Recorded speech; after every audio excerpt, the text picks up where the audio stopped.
Hello, everybody. How are you doing? Welcome to another edition of No Holds Barred with IT. I want to give a shout out to all the women in the house. Happy Mother's Day. Okay, for countries that are colonized by the British, today is Mother's Day.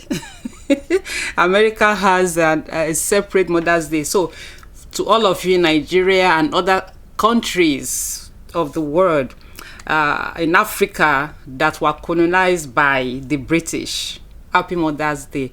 Thank you, mothers, for all you do and all you continue to do. The Lord will empower you continually. On your day of glory, you will not be found wanting. Yes, that's the prayer I make for all mothers. You know, no one will say a minute prayer on your behalf on the day you are supposed to sit down and tie your gele. You understand what I'm saying? Happy Mother's Day, mother. Thank you very much for all you do. We appreciate you. So today I'm gonna be, giving you updates. Like usually I give you updates on Ruth, and it was so much that I even had to do one inside my car while I at work last week when she was released. But before that was how much I followed the story.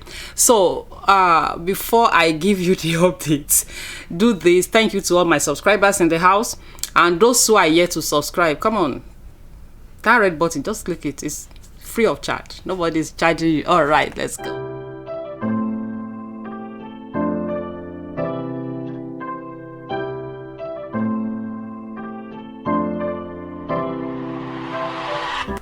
All right, welcome back. So you may have heard that there has been a shift in the story so far. So since I give you updates, I say, okay, let me come and give you my update. All right, I will not be telling you anything new because everything now is on the cyberspace. Okay, so when this story began, the journalistic instinct in me began to ask some questions, and part of which I wanted to address to Ruth herself. So on March 16th, I sent a message to Prof X because I called him after his ordeal with South African police when they arrested him and all that. So I called him after he was released and I gave him an advice. We spoke on the phone and he was like, oh, okay, I'm looking at that direction too. Okay, that was the first time we spoke and about the last time. So then on March 16, when some questions began to brew in me, I sent him a message that please can you share Ruth's number with me. And up on today is 27, I will just read the message to you. Hi, please can you send me Ruth's number? Thanks. This is WhatsApp. This is the message I sent. No response up till now. Okay, because I wanted to ask Ruth some personal questions. I observed that all the time Ahmed Issa gave her audience in his studio, there was no man there that would be said to be the father of this missing child. So I wanted to ask, where is the father? Even if later I got to... So when Prophet did not respond to me, and is about the only one that has access to Ruth, I began to follow the story, via his platform. And then there was a conversation he had with Ruth where Ruth said the father of that child has abandoned her. So I was like, okay, except if the father was dead, even if he was dead, he has relatives. We are Africans, even non-Africans. He will have relatives that will say, okay, we are here. Even if they were divorced, the man will still is a son, for God's sake. So, okay, so when Prophet did not respond to my message, I began to rely on his platform to, because for me, this story is a human angle story, is a case study, is a reference point, is a statistics, because later is the case is in court. The lawyers later will be referring to this case. They will say some lawyers in the house, you can bear me witness, they will say something like Jeremiah versus Ruth 2022, this happened then, in order to establish their own case. So it's a reference point, and it's a human angle story, which is what I like. So I began to follow it. You will see I began to dish out development and everything. And then when she was released on Thursday 24th, I got in touch with Sister Maureen Badejo, because I wanted to give Ruth, I wanted to send money to Ruth, to help her and all that, no matter how little it is. So I told Sister Maureen that, hey, please, can you send me Ruth's account number and her phone number, because I would like to call her. That was the content of the messages in black and white. I would like to call her so that I would let her know that I'll be sending money to her, so that she will not be surprised at who is sending money, because these people had accused her of doing fraud. They went to the extent of paying some money into her account. So I need her number and her account number. She replied. She said, okay ma.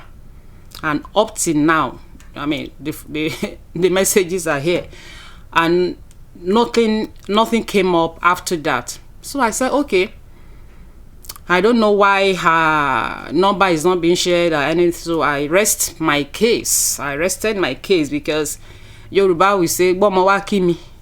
Literally mean that if I ask you to come and visit me with your child, it's me that will spend money. It's my money I want to spend here.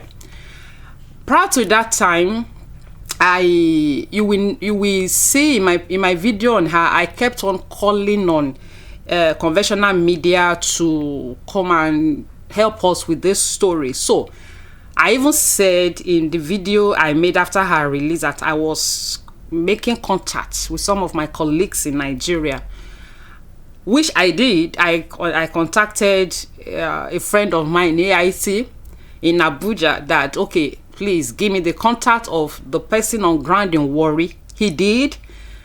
I spoke with the lady Thursday, Friday. I said, hey, I want you to help me mobilize the Guardian, the Punch, the Vanguard.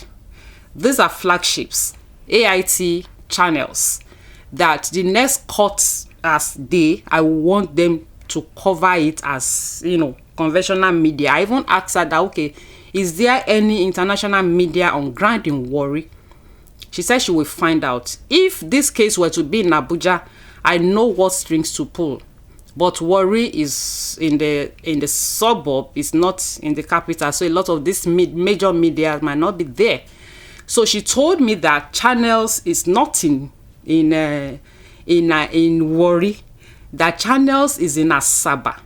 That if I want channels to come, they will require that I lodge them in, because I was going to finance the media. I know, you can't just get media to cover your event without, you have to take care of them. I was ready to foot that bill. So that was why when some of you wrote comments, why don't you take up the case? I respond with laughing emojis at times. Some I responded with dancing emoji. It's all there. I don't have to come out and say all this, but because of the event now, we have to talk about it. So my contact, the lady in AIT in Warri, said, so that's the situation with channels. I said, okay, can you share your story with them so that they can hear it? He said, channels doesn't like to share stories. They like to be on ground. I said, okay, since they are not in Warri, she said, Asaba to Warri, where Asaba, they are in Asaba. To Warri is about 3 hours drive. So I said, okay, leave channels out if they will not use your story. So we concluded that we're going to use AIT, The Guardian, The Punch newspaper, and The Vanguard. I know if these people, if these media houses cover this event, other media media outfits will pick their stories from them. We do it a lot. So that was as far as Thursday and Friday. The last message the lady sent to me, Juliet, that was on Friday. She sent a message. She said, because we concluded, she told me the amount we negotiated. I said, okay, I was going to let her mobilize. She even asked me if I wanted her to send, because she got in touch with all this newspaper and they told her what they want to, their charges, and we negotiated. She now said, okay, should she even give me their numbers? I said, no, I don't want to deal with them. I want you to coordinate it. You are my contact person with them. And then on Friday, she sent me this message. She said, good evening, ma'am. Trust you are good. Hoping to hear the next trial date from you. Have a great day. And I replied, good morning from here. Okay, thanks. That was on Friday. Yeah. So then we began to hear other side of the story. Since I couldn't talk to Ruth, I didn't have a number. Even there is a viewer that wrote in one of my videos that, oh, can we have our account number? I didn't respond to because I don't have it. I don't know what to say.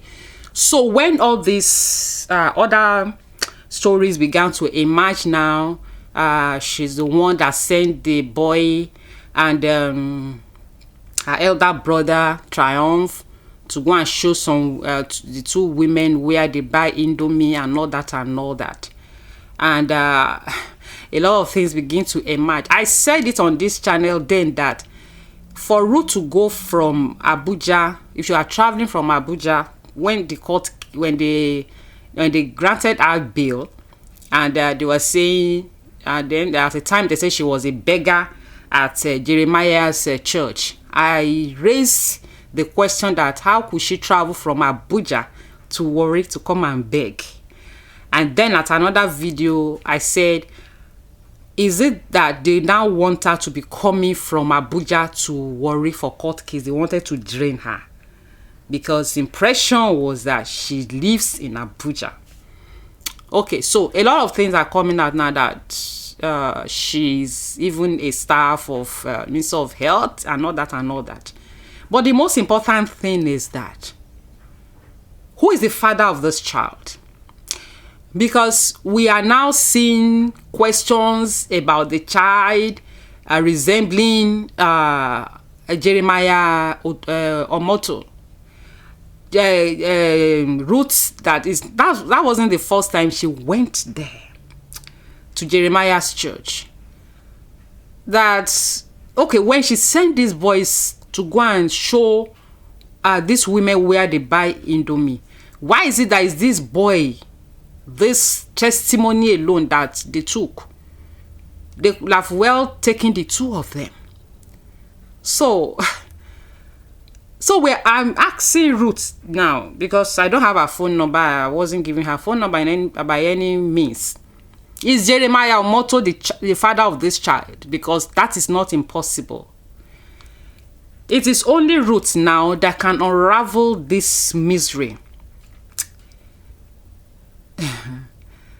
And those are the personal questions one would have loved to ask, okay? And then when she went to the police station, we had that there are other instances where children got missing in that church, and with those women we just go home. The audacity she had to go to the police station and all that and all that. Is it that Jeremiah wanted his child? I hope, I pray that this child belongs to Jeremiah. You know why? That means testimony is still alive. Because the initial thought was that, okay, this boy may have been used for rituals, for ritual purposes. So if Jeremiah Omoto is the father of testimony, the son of Ruth Matthew, then testimony is alive somewhere. Jeremiah might want to withdraw his son from Ruth to take care of him somewhere secretly, but he has said he will bring the boy out and all that. Okay, let's wait. So that is the position of no holds barred on this. If the idea of now talking to Triumph, that will have been the first thing, because children, since they went together, children are innocent to some extent. He will say what he saw. If Nigeria were to be where proper investigation is being done, that child will have been withdrawn from Ruth, put in a very relaxed environment with other children, and begin to interact with him. He will say some things that will lead to other things. So for me, it is only Ruth. Interviewing Triumph now is like putting the cart before the horse. Those were the first steps. But since some of us don't have the access to Ruth, so be it. But the important thing is that this boy is still missing. Like I said, I pray this boy belongs to Jeremiah Omoto. I pray Jeremiah is his father. And the only reason is that if Jeremiah is his father, then he's alive. And that's the good news. He will not kill his own son. He will not harm his own son. It's not that, I don't think so. So people, that's it. So I can give you an update so that you say, she was giving us update before. What happened now? Why is she not coming out to say something? That's something I have to say. Thank you very much. And well, now I have my money back in my pocket. Thank God I've not sent out money to the media. Thank you very much, people. God bless you. Let's continue to see how the drama plays out. I'll see you again very soon. Take care of yourself. I love you so much. Okay, people that has not subscribed, please, let's go. Let's run this parole. Thank you very much. I love you.